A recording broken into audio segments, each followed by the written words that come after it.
I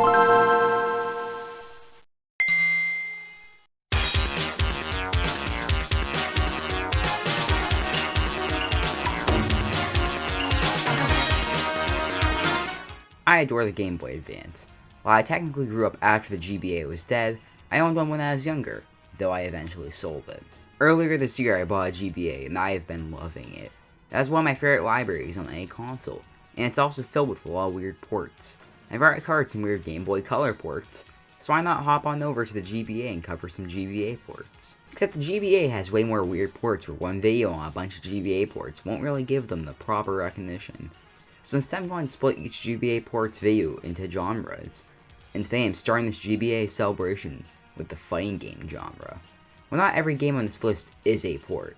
Plenty of them are based off of or inspired by larger console and arcade franchises. Also, this isn't a definitive list of every GBA fighting game. I'm leaving out the Dragon Ball games because I'm way too inexperienced with Dragon Ball, so I can't properly review them. And also M-rated fighting games because I have a different plan for those. None of these are in-depth reviews, by the way. Well, let's get into the GBA fighting games. I'm sure all of you know Street Fighter pretty well. It's easily one of the most iconic fighting game franchises in the entire world. While it's not my main fighting game series, in fact I've always been more of a Soul Calibur guy, I can still respect the franchise and recognize characters from it. Like that is Heihachi Bogart on screen right now. In 2001, Capcom brought the iconic Street Fighter 2 to Game Boy Advance with Super Street Fighter 2 Turbo Revival. While Street Fighter 2 appeared on the original Game Boy, that port was vile. We don't talk about that port. Meanwhile, this port is actually pretty good. This is a version of Super Street Fighter 2 Turbo. I'm not going into all the differences between this version of Street Fighter 2 and other versions, but just note this is not the same Street Fighter 2 the original Game Boy had a port of. While it would be easy to point and laugh at this game's title, at the time the subtitle Revival made sense and Street Fighter 3 was already out at the time, and Capcom had their focus on Street Fighter 3, not 2. How does this game feel and control? Well, I'm not a fighting game expert, so this is coming from the perspective of a somewhat casual player, but it controls pretty nicely. Obviously this is in no way the definitive version of Street Fighter 2, but it plays quite nicely. There's never a moment where I felt like I was cheated out of a hit or victory. There's plenty of characters in the roster and plenty of modes including being able to fight a friend. At its core though, this is just a really good version of Street Fighter 2. There isn't much that can be said about Street Fighter 2 that has been said already. Street Fighter 2 is a really solid fighting game, and a port like this just showcases that pretty well. If you wanted a version of Street Fighter 2 that you could take on the go, at the time this is a solid choice and even now is a solid pickup. Our next game is Street Fighter Alpha 3 Upper, but I'll be calling it Street Fighter Alpha 3 for the rest of the video, because that's just easier to say. This port is legendary in my eyes for one reason. Look at this character roster. It's insanely large. Like, the amount of characters here is insane. Overall, it has 37 characters, which is amazing for a Game Boy Advance fighting game, especially when compared to the rosters of other games. No game really does come close to the size of this roster. But then there's plenty of other content throughout the entire game, so they didn't cheap out on the content besides characters either. Then on top of this game plays really well. Well, Street Fighter Alpha 3 is a solid game on home consoles, so while playing it portably isn't perfect since the GBA doesn't have a ton of buttons, it uses what it can to make an excellent fighting game for the GBA. I had a blast playing this game. It's probably my favorite from the entire video. Being able to play a content-packed fighting game on the go is awesome. Sadly, the developer that ported it, known as Crawfish Interactive, shut down the same year this game came out. Crawfish Interactive made plenty of other great games and ports on the GBA. Plenty of their games will be showing up in future videos of mine. Next up is Tekin Advance, and I got a ton of requests to check this out when I told people I was covering GBA fighting games. So what did I think of it? It's super fun. Tekin Advance is, from what I can tell and find, a simplified game of Tekken. It keeps a lot of what makes Tekken its own thing, but makes it suitable for the Game Boy Advance's limited power and buttons. I've never been super into Tekken. Like I said earlier, my main fighting game series is Soul Calibur, but I do enjoy playing it, and that statement is true for Tekken Advance. I would consider this the most impressive out of all the games in this video. It has sprites that look 3D and help sell that this is a Tekken game, since, you know, Tekken is in 3D. The controls feel solid and there's no problems with controlling it. A lot of the other GBA fighting games are ports of more complex games, but Tekken Advance had the advantage of being designed for this limited control set. It features plenty of modes such as a team battle mode. I had a great time with this game, but I eventually got bored of it for some reason. I still think I prefer Street Fighter Alpha 3, but this is a fantastic time for a GBA fighting game. this would probably be my second or third place pick. There's not really much else for me to say about it. So on to the next game, I guess. Next up is both King of Fighters EX games, the GBA. I'm just going to cover them both here since I'm not really a King of Fighters guy or even an SNK guy. So the first EX game is based off of King of Fighters 99 Evolution.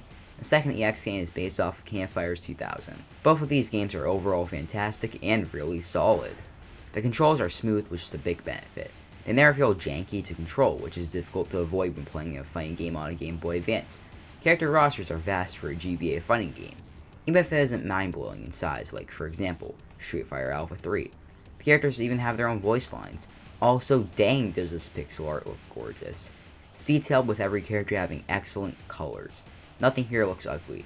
The sprites of these games have aged fantastically, which honestly isn't surprising because a lot of the King of Fighters games still look good today. There's also plenty of modes including a story mode in each. I don't really have any complaints here, but I also don't really have many major compliments. Both King of Fighters games are fantastic. I prefer Street Fighter Alpha 3 overall since I'm just more familiar with that franchise. If you're a King of Fighters fan at the time who happened to own a GBA, this is possibly one of the best experiences you can have with a handheld fighting game on the GBA. I can easily recommend these games to anyone who owns a GBA. These are two GBA fighting games that you should really consider picking up if you can find them for a good price. Next up is their last game from the established fighting game franchise. It's Guilty Gear X Advance Edition. I actually was at my local retro game store picking up some games when I saw a sealed copy of this game in F-Zero GP Legend. I ended up not picking it up, but I figured I'd mention this because it's a pretty cool personal story to share since that's like my only experience with Guilty Gear. Well, that and I really like the artwork. What can I say? I'm a sucker for art styles like the one Guilty Gear has. More familiar with another game from the same studio, BlazBlue. I'm gonna be real, I don't know how to pronounce it. Anyway, so how's Guilty Gear X Advance Edition? This is probably my least favorite so far. Guilty Gear X Advance Edition just feels so much more clunkier and slower compared to the other games. Maybe that's just its style, but to me personally, it isn't fun to control. I can't even pinpoint the exact problems too. I guess the moves, but maybe the problem would be remedied by me playing the game for way longer.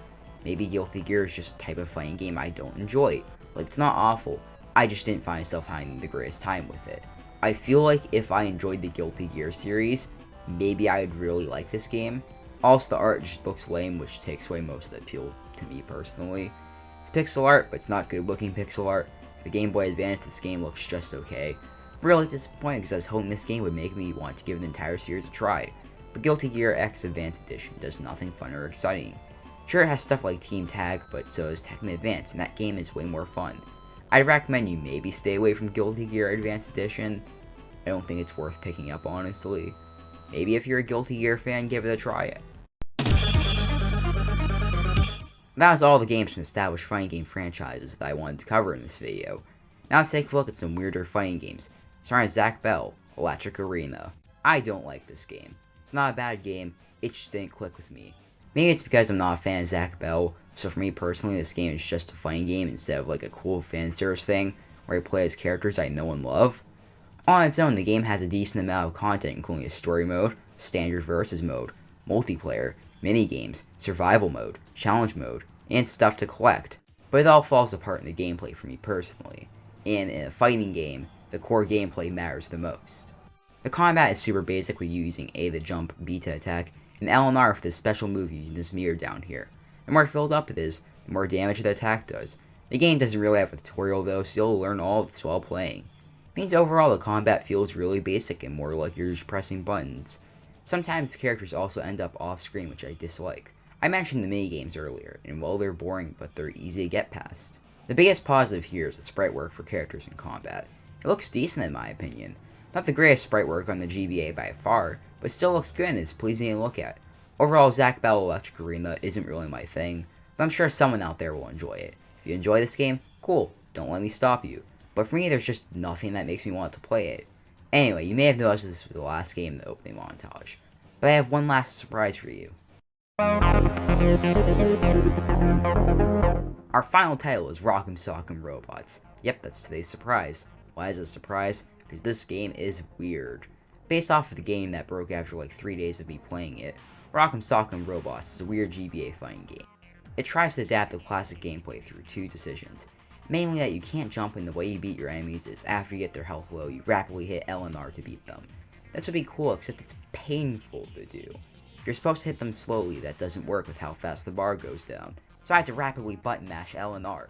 After a couple of seconds of doing it, my hands started to hurt because it was insanely uncomfortable to do. Ruins that could have been a fun fighting game, it turns into an experience I could never see myself recommending. So what did we all learn today? The Game Boy Advance had some good, weird, and bad fighting games. None of them were masterpieces, but at the time you got a good experience, especially if you checked out either the Street Fighter games, Tekken Advance, or any of the King of Fighters games. I had a ton of fun checking these out. Maybe in the future I will take a look at the Dragon Ball ones or the M-rated ones. If you have any suggestions for weird video games or ports I should take a look at, let me know by leaving a comment below. Anyway, that's all for now. I'm Fuse, and I'm signing out. See ya.